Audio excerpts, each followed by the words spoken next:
The beautiful thing about Ann Wilson's voice and the way that she is so guttural in the way that she sings is that it made my dream of being just a tougher singer, as somebody that isn't necessarily sweet all the time. It made that dream just a little less impossible.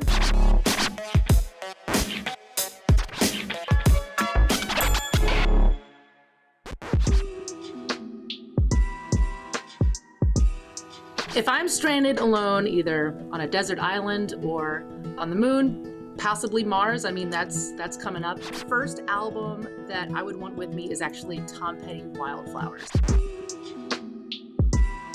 I don't know what it is about that record, Wildflowers, but no matter what mood I'm in, I can put that on and immediately have it just be in a better mood. I don't think you can really argue with Tom Petty either, so I think that's one of the essentials. So the second album that I'd like to have with me, stranded somewhere, is actually one of my favorite live albums of all time. It's actually Hearts on the Road Home. This album meant a lot to me as a 15-year-old because I was kind of starting to find my voice, my singing voice, and I had heard Heart on the radio. My mom was introducing me to a lot of that. Especially since I was listening to a lot of my dad's music, so they had a little bit of a friendly competition going on as to who likes who. And so when I first listened to the song, to this album, their live version of Crazy on You gives me goosebumps every single time. And the beautiful thing about Ann Wilson's voice and the way that she is so guttural in the way that she sings is that it made my dream of being just a tougher singer, as somebody that isn't necessarily sweet all the time. It made that dream just a little less impossible.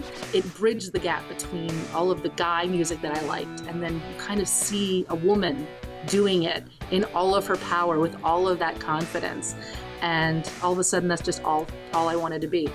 The third album that I'd love to be stranded alone with is actually, here's another weird one. It's Jeff Buckley's Grace.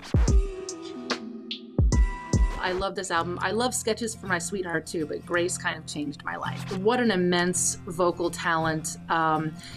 Very comforting, very otherworldly. There hasn't been a voice like Jeff Buckley since, his passing. Rest in power, Jeff. This would basically be a very spiritual record for me, where it's like if I'm stranded somewhere and I really need to kind of find my inner peace, it would be Jeff Buckley's Grace. Album number 4, people know this about me. Album number 4 would actually be, let's go with Black Sabbath, Heaven and Hell, because I've listened to that more as a kid. I listen to a lot of Black Sabbath, and you can't go wrong with Black Sabbath, and this album changed my life tonally for guitar. It definitely put me in the right direction for just being a hard rock artist. I've been listening to Dio and Black Sabbath since I was a kid. In fact, Heaven and Hell was one of the first Black Sabbath albums that I owned and that I listened to. So I kind of got introduced to Sabbath during the Ronnie James Dio years, and then I had to go back and rediscover Black Sabbath with Ozzy. So it was the gateway drug, I believe. Now I'm going to throw you a curveball. One of my favorite albums from the 90s, and I'm not talking about any hard rock, no grunge. I loved all of that, but one of the worn out CDs in the 90s was actually Madonna's Ray of Light. I don't know why, but it makes me feel good when I put it on, so not apologizing.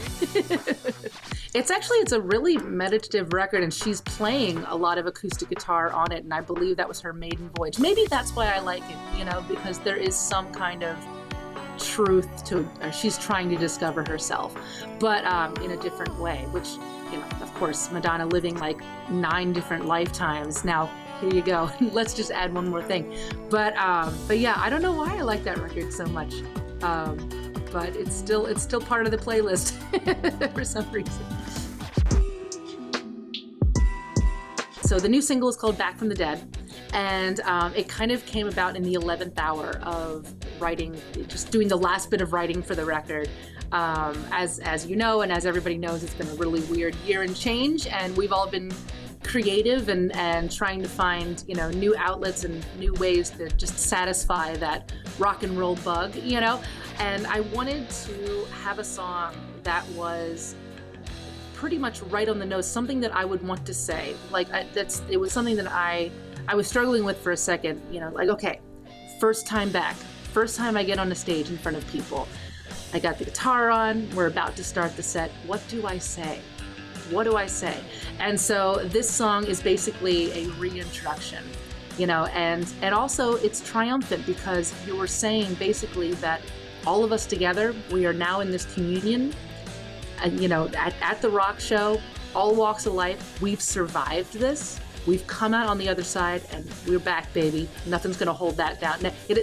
One of my favorite lines from the record is "Hell couldn't hold me," and that's exactly what all of us are going to be feeling once, you know, you step out to that first rock show back. Hey there! Thanks for watching AXS TV. Subscribe, follow, like, and do all the good stuff. And make sure you leave a comment below. I don't know, just let us know what your favorite AXS TV show is, or who your favorite bands are, and what artists you're into, or just say hi, man. I'd like to be told hi. We love hearing from you. That's the point, all right? Keep it coming.